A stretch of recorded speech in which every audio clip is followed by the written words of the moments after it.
భారత మాజీ captain MS Dhoni భారత జట్టులోని ఇతర సభ్యులతో కలిసి హుక్కా తాగుతున్నారు అనే అంశంపై స్పందించిన భారత మాజీ క్రికెటర్ మనోజ్ తివారీ ఆ వార్తలకు మరోసారి ఆజ్యం పోశాడు.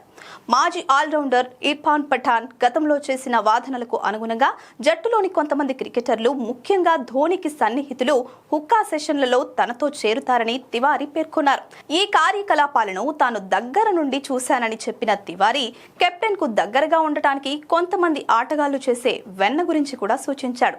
మేము దగ్గరగా కూడా చూశాం. హుక్కా తీసుకునే సెషన్లు ఉండేవి. దాంతో కెప్టెన్ తో సన్నిహితంగా ఉండే కొంతమంది ఆటగాళ్లు కూడా అక్కడ ఉండేవారు. ఆ సమయంలో కెప్టెన్ నుండి కొంచెం సహాయం పొందడానికి వారు ఇలా చేసేవారు అని తివారీ తాజా ఇంటర్వ్యూలో అన్నారు. అక్కడ ఎవరూ ఉండడం తప్పనిసరి కాదు. హుక్కా కోసం గది తెరిచి ఉందని తెలిసిన ఆటగాళ్లు మాత్రమే అక్కడికి వెళ్లేవారు. ఆ సమయంలో కెప్టెన్తో తగినంత లేదా సన్నిహితంగా సమయం దొరుకుతుందని వాళ్లు వెళ్లేవారని తివారీ వెల్లడించారు.